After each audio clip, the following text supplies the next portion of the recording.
Hello, and thanks for watching my video on my 2026 Nissan Leaf. I joined a Facebook group after I bought it. I've owned it a little over a month, and I noticed something a lot of other people commented on, that it does not have a spare tire, and so I don't like that either.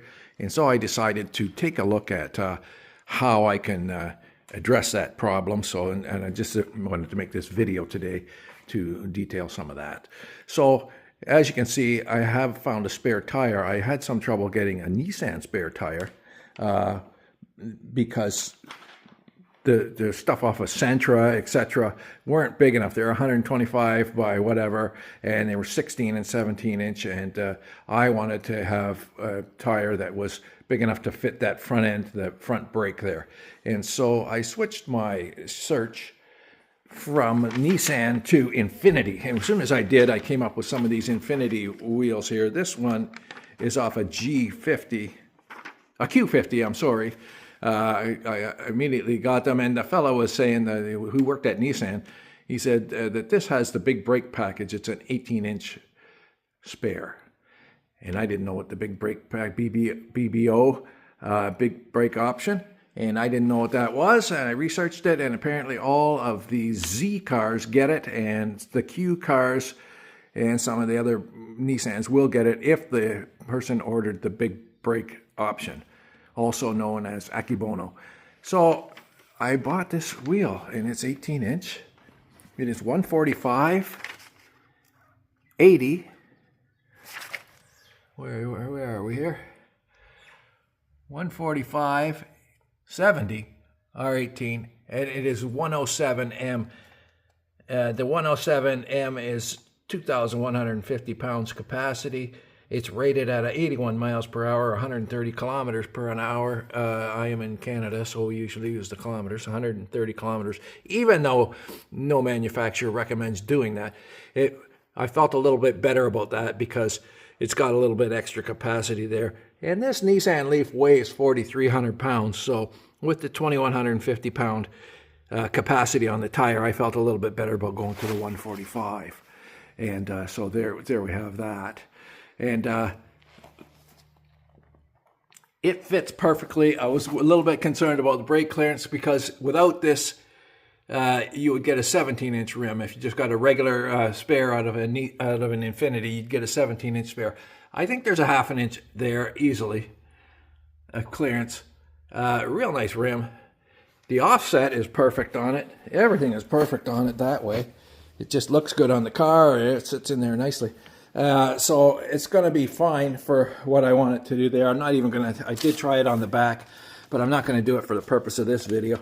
It was brand new. It cost me 60 bucks. I could have got a 17-inch for $20, but I opted to pay the extra and just get this 18-inch because my car is an SV and it has the 18s already on it, the aluminums.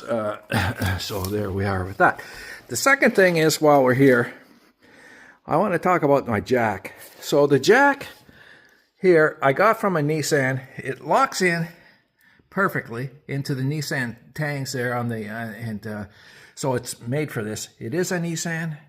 You can see there the capacity is 1,900 kilos. T2, I'm trying to get there we go.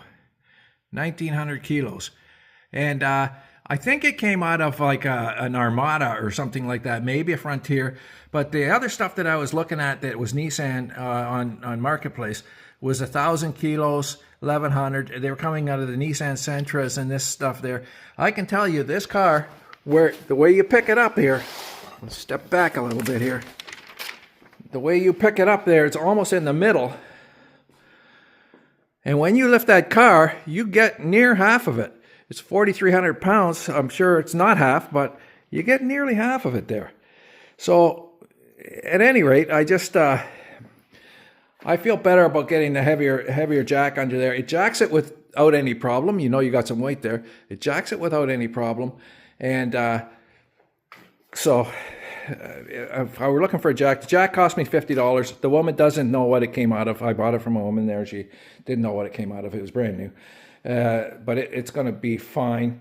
I will say that pair of pliers right there, you need that. It's got to go in the little tool kit there because there's little tangs under there to put this cover plate back on. When you put this cover plate back on, the little tangs under there, I'll tell you, you can't get them off with your fingers. And that, I mean, I'm on the shop floor here. I just need a pair of pliers to get a hold of them things there and twist them. There's one of them there. There's the other one. So on the side of the road at night and whatever, you're going to want that pair of pliers. So what I'm going to do here now is stop this video. And then I'm going to take that tire off because we still have to stow it in the back. So I'm going to put that other tire back on, take this tire off, and then I'm going to try and join the two videos together and make one out of it. So I'm going to hold it here for that. Thank you. Okay, so I have replaced the tire, got the car down off the jacks, and we're going to go to stowing the tire. What I had to do back here to stow the tire. I've lifted the tire up there because I can't put this phone down. It takes two hands to hang on to it, so I just set it up there out of the side because I want to take a look underneath. I wanted to make sure that the tire had a tie down, proper tie down, because I didn't want to get into a front end collision and have a spare tire become airborne and push my face through the windshield or somebody else's face through the windshield. So I wanted a tie down in here. So I installed that. And I'm going to go, because I had to remove the belly pan to do it, I'm going to take a quick peek under here and show you underneath here. Because hopefully we can see it. And let's take a look down here. And there it is there. So there's a cross member piece here. And I just missed it. I knew what it was. There's a plug here towards the rear bumper.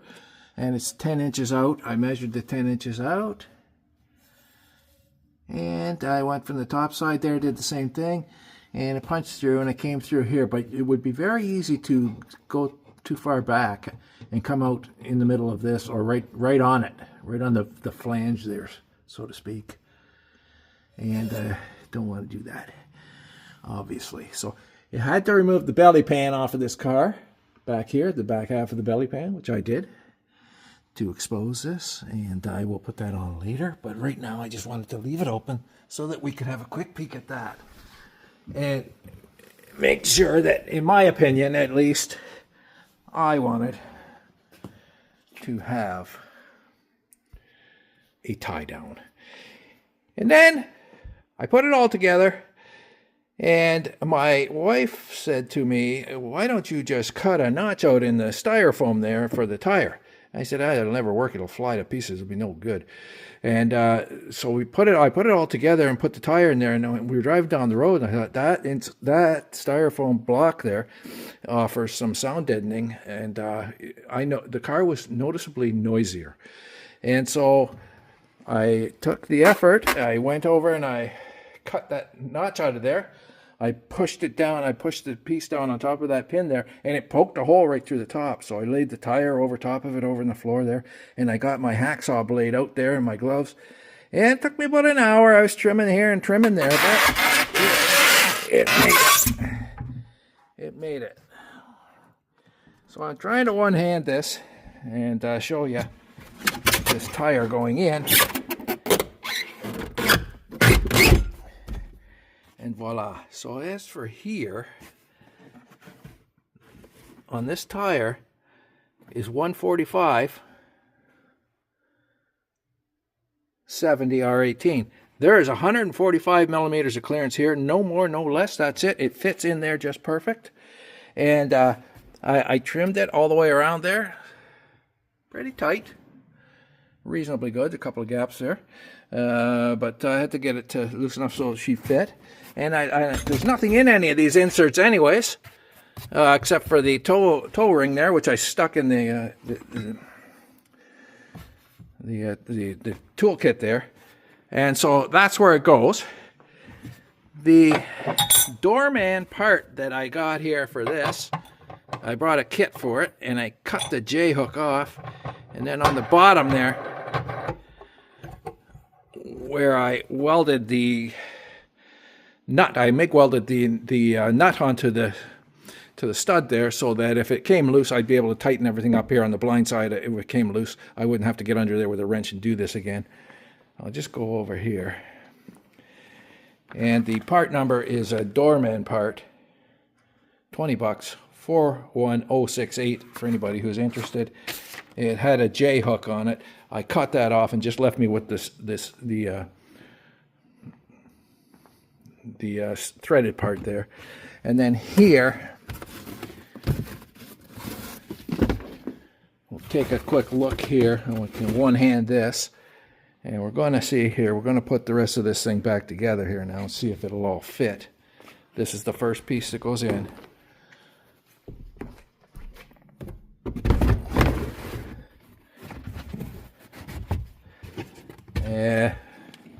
These little side straps here, get them up out of the way. There they go. This side as well. There we go. Let's see if we can fit this bad boy down in there. And there you have it. It's buried under the first layer. This is an SV, so it gets the secondaries. Boom. First one. And the second one.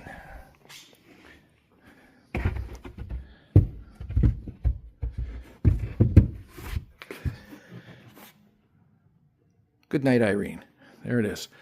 Spare tire from an Infiniti in the Nissan Leaf.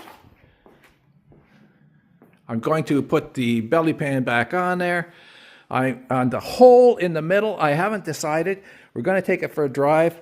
If there's still any noise coming up through there, I may use that for some blankets I have and just put them in there. Or I may try and modify this. I may get the Sawzall down and cut these things off here. Cut these off here and see if I can get like a donut piece to wedge in the middle. If that doesn't work, I may just get a piece of styrofoam, pick it up someplace like 1 inch or 1.5 inches, and wedge it down into the donut, into the middle there, and keep the noise down. I'm suspecting that we're going to get the noise down pretty quickly here. This car is going in also for a mat that will lay in here, a cargo mat that they haven't designed yet. The company is going to use this car for a template, and then in a month I'm going to get to keep them. It's getting the pant saver mats and also the cargo mat. So that's going to layer across here too. I think we'll have the noise problem resolved, but understand when I had a noise problem, I had nothing there. The entire styrofoam block was out, just the tire was in there. Looks good. Thanks for watching. Bye for now.